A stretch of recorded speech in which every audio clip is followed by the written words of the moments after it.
I'm a lawyer. Currently, I believe in Turkey. I am one of the most difficult decree law sultans to implement and establish. I was born in Ordu, but I have been living in Ankara for 40 years. I served as a member of parliament in Ordu, Istanbul, and Izmir. I also had the fortune for 1 month. I served as the Minister of Culture and Tourism from 2007 until the end of 2012. I describe myself as a Democrat, a cooperative, pluralistic person. This is a very important issue that has occupied Turkey for about the last 10 years. I would like to evaluate this independently of speculations. I was a member of the cabinet when the Syrian issue began. In the cabinet, the topic was the relationship between Syria and Turkey, or to what extent. It was not seriously discussed whether we would be involved in this war.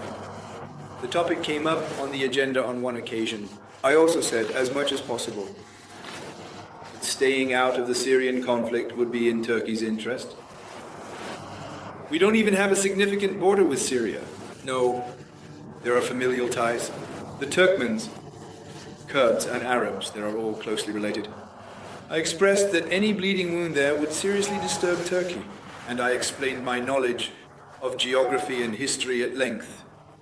Both the minister and the then foreign minister, I won't go into details. They said that this conflict wouldn't die down in 6 months, and that at the end of 6 months, Turkey would have the right to sit at the table as having been defeated by Syria. Unfortunately, their prediction did not come true. I am uncomfortable saying I was right, but my concerns were validated. In fact, the problems have gone beyond the games I was worried about, and they are evident today. However, at the end of 2011 and the beginning of 2012, when I made that warning, if I had known that Turkey was one of the exceptional countries that could talk to both Israel and Syria in the Middle East, perhaps before that position, the situation wouldn't have been so dominated by the US and Russia. And we ended up having such tense relations with a close neighbor and experiencing so much material and moral loss from within. We suffered casualties and pain. Yes, you are a lawyer. Do you believe there is law in Turkey right now? Do you believe the constitution and laws are being enforced? Namuk, I have been experiencing a problem related to law for years. We accepted the 1982 Constitution under difficult circumstances. As you know, over time, there were some amendments to the Constitution, but its essence did not change much. We had a repressive authoritarian Constitution. Improvements were made in certain aspects, but in April 2017, new amendments were made to the Constitution that reversed all those previous improvements. And we, in a sense, were pushed towards a new model called the Turkish-style presidential system, or presidential government system, which is not found in any serious rule of law state. And since then in Turkey, the constitutions, the law, and sovereignty have been under the control of one person since the April 17th referendum. And we are governed by powers that are legal but not lawful. There is a saying that justice is the foundation of the state. It doesn't say commerce is the foundation of the state, nor does it say the armed forces are the foundation of the state. It doesn't, economics should not say it is possible. It says justice is the foundation. The harm to justice in a country also wears down all institutions and the state itself.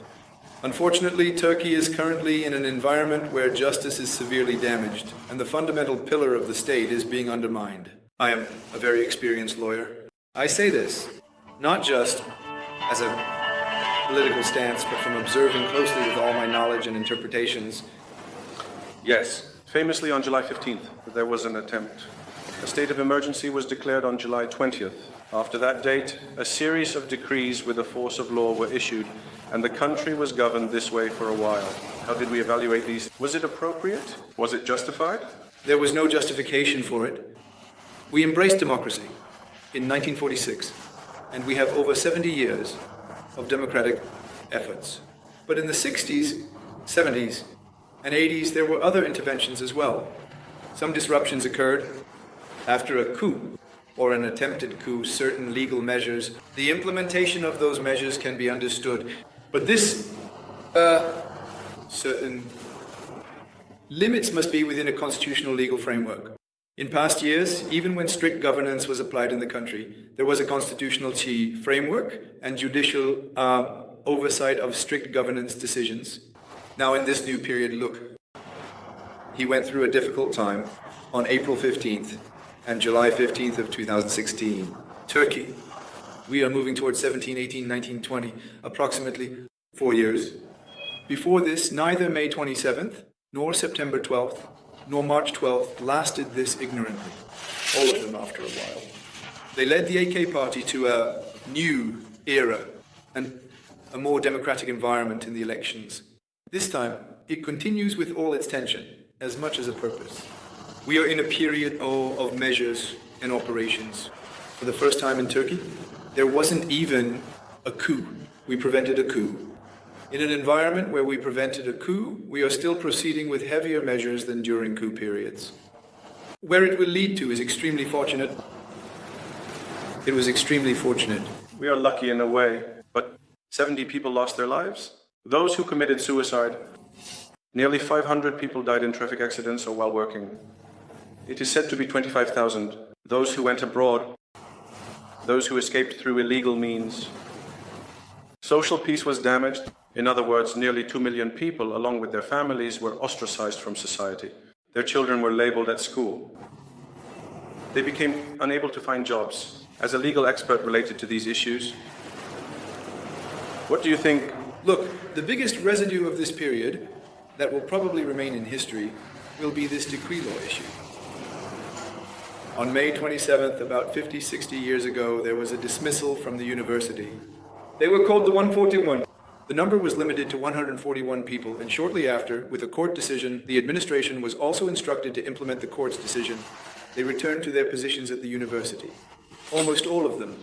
The environment in Turkey on September 12th was very dire. On September 12th, there were also the 1400s.